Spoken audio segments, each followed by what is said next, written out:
Hello everyone, in this video we're going to review slab. Now, in order to add slab, let's choose first story here. In the structural, you're going to click on the floor. Now, things that you must pay attention in the floor, it's first family that you have it. Now, you don't have add family there.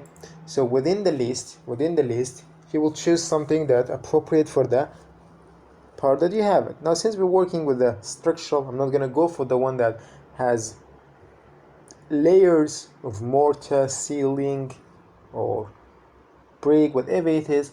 So remember, those are for the steel, metal decks. If you don't have concrete there, you can create one by yourself. Why? Because we know that we can select something, doesn't matter any of them, and we can duplicate it, then we can change it to something. So let's assume that we don't have something. You can go for generic and then add a material there. Remember, generic means that there is no material for it. It's only for shape. If someone not looking for the materials, they can go for generic. But since we're looking for the material, later we do the material quantity. So I'm going to go for something. Now they may have different. This is layering, so I'm going to edit type. Let's assume I don't have anything. I can duplicate this one. I can name it, for example, RC 150 millimeter. This is reinforced concrete 150 millimeter. Then I can go for structure edit. Now within there we said that we may have different things. I can delete them.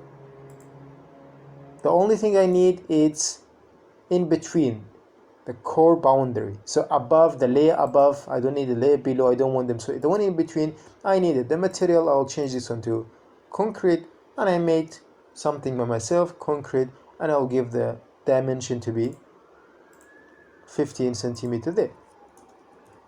So if you don't have it, remember with edit type, you can create it yourself, and this is what I have there.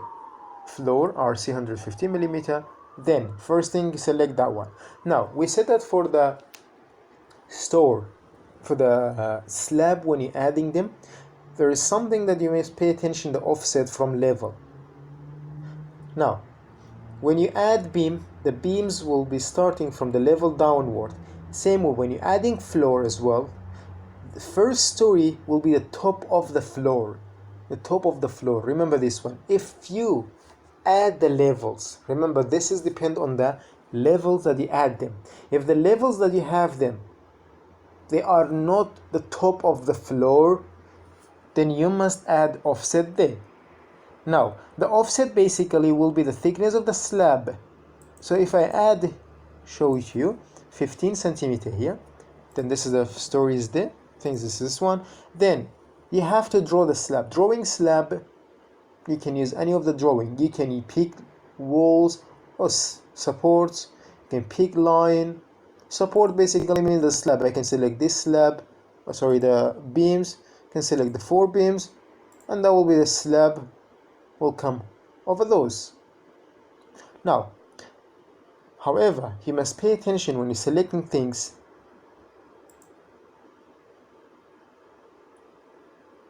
The lines, if they're not connected, you're going to get a warning.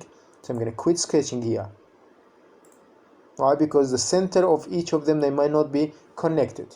Now, in that case, you can draw by yourself. You can use trim extend corner to connect them together. That's so possible. But if you got those warning, you can cancel them, and you can draw by yourself by using rectangle. Now, if I start from this corner to this corner, now Revit, since the material, before that, let's choose the type that I have it.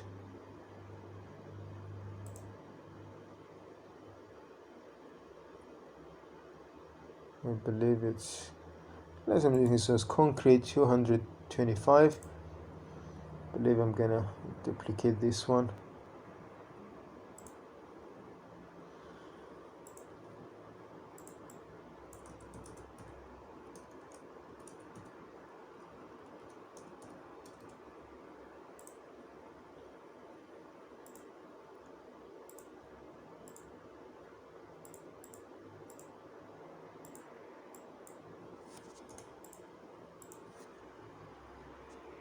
Make sure you'll adjust this one. Since we're working with structure, the rest can be added. Remember, those things also can be added, but the aim here is to provide the structural slab we have it. So if I add, I can start with a rectangle.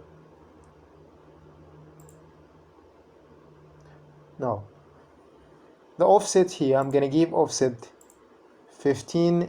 We say that the offset mainly will be the thickness of the slab. Why? Because whether you're gonna draw it above the level or below the level. So let's say I'm giving offset here. Now 15 offset means that the slab will be above first story. So if I go to one of the elevations, you realize that the slab will be above the first story. Now remember, you may ask, when will be above, when will be below? It depends on the level. If the level I added here was 3.15, in that case it was indicating that the top of the slab, this is, looking at the project, you will decide the levels that you have it. So you can add the level by yourself, and then whether you're adding the level below the slab or above the slab is up to you. And you must pay attention while adding that the offset is important. So if the level that you have it is the bottom of the slab, you have to give offset. If it is the top of the slab, you must pay attention for the beams, because the beam also in that case will be lower. So you have to pay attention to this one. Why? Because it's the same level you're using it for. Sometimes people are gonna add two levels, one for the top of the slab, one for the bottom of the slab. They're gonna use this one for the beam, they're gonna use the other one for the slab, and they have no problem. Sure, that can be done, but remember, instead of adding all of these levels, you can just pay attention for the offsetting to manage these things there.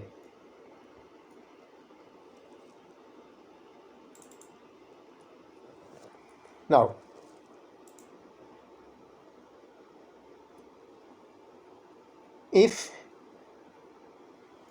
by the way, let's just manage the columns, the materials of the columns, and then it's not the same as the other one.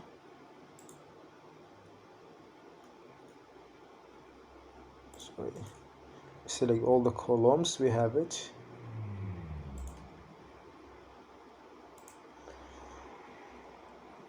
I'm going to change the property of those to the same as the other one. Now you realize that by itself it's going to be cut. Why? Because choose concrete cast in place gray to be the same materials. Now Revit by itself is going to join elements. Now how do you know something is joined? For example, this beam, we draw it from center to center. When I click here, I can realize that it's from the face of the column will be selected. Why? Because the other part has been joined. For example, if I click this part here, this is the slab, I have it here, like the slab, it's going through the column, yes, but how do I know if it is trimmed? If it's trimmed, if I click here, you see the column will have something in between them, so it's realized that this part has been joined or trimmed basically, so that the material will not be repeated. So Revit will do these things, but if in some circumstances they will not do it, you have to make sure that you will join the things together. But how do you know it's not joined? For example, here can be seen from the views, from the elevations, basically you'll be able to see this one, there is another line appearing inside here. When you're selecting this beam, it's been selected within, you know that this part of it is inside the column, so you know that there is trim is required for those purposes. Now this is something you must understand also for the level of the slab, the material that we have it. Now we have different type of slab, I'm not going to go for them. We have one way Revit, those, the detail of them can be found on a different videos. Thanks for watching.